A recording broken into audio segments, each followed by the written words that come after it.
ვაიმე მეგობრებო, ეს რა იყო? ვარ სრულიად აღშფოთებული. ძალიან სუსტი იყო პირველი და მეორე სეზონის ფონზე. ჩემს ძვირფას მეგობარსაც, რომელიც ასევე დიდი ფანია ამ სერიალის, არ მინდა დაასპოილერო გადაში ეს ვიდეო. მაგრამ იმედი გაგიცრუდება მესამე შემხედვარე ნამდვილად. მაგრამ მესმის ძალით გაგრძელებული იყო, ფინანსებთან დაკავშირებული იყო უფრო ეს საკითხი.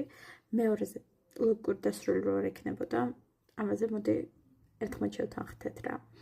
იყო საინტერესო პერსონაჟებიც, მაგრამ იმ ძველ პერსონაჟებს არაფრით შეეძლებოდნენ. ბოლოს რომ თავდება რა არის ცხოვრების აზრი. იაპონელებს ძალიან უყვართ ამაში შეძიება. მათ ლიტერატურას, კინემატოგრაფიას რო გაეცნო, მიხვდები ადამიანი, რომ ზოგადად ამით არიან დაინტერესებული, ამით ცხოვრობენ ეს ადამიანები.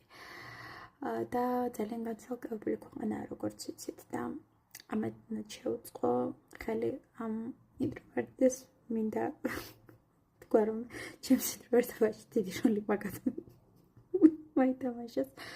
მაგათმა შემოქმედება, მაგრამ რა ის ადამიანის ბუნება და ვერაფრით ვერ შეცვლი რა. რო თქო მოგეში მიხვდები და ეგაა. და ბოლოს ერთი მომეწონა, ჯიშია რომ ამბობს ცხოვრების აზრი ვერ გავიგე, მაგრამ არის ცხოვრება. ვეძებ, სწორედ რა, ძიებაზეა გაბახულებული ყურადღება, რასაც ისინი ცეცებენ. ჯოკერის თემაც არ გახსნეს ბოლომდე, იმიტომ რომ თვითონ თავისი შეხედულებები, ვაჩმენის თემა და სხვადასხვა რაღაცები ჩააგდეს. და მინდა გითხრათ, ერთი ეპიზოდი იყო ძალიან საინტერესო მატარებელი ჩიტი. ეგ ეპიზოდი იყო ყველაზე ორიგინალური. მეორე პირველი სეზონის დონემდე ეგ მიდიოდა და შეფასება მაგ ეპიზოდსაც რა აქვს, ასე რომ მოდი არ დაგასპოილერებთ, უყურეთ და რომელი ეპიზოდია რომ მიხვდებით და ყველაზე მეტად რომ მოგეწონებათ აი ზუსტად ეგ არის.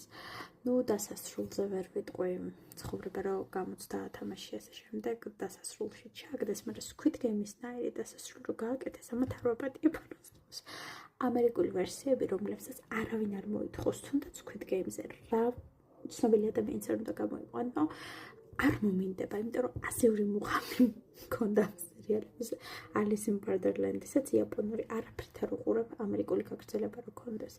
უბრალოდ არ მომინდება. კი არა, ვაჯავრებ ამერიკულებს უბრალოდ იმ ქვეყანას, რაც ის ორიგინალური იდეა აქვს, იქვე უნდა დარჩეს. ალბათ მიხვდით, რასაც ვამბობ. ეხლა მაინც უყურეთ. რამდენიმე პერსონაჟი კარგი იყო, კეთილი რეი, განსაკუთრებით აბა თქვენიც.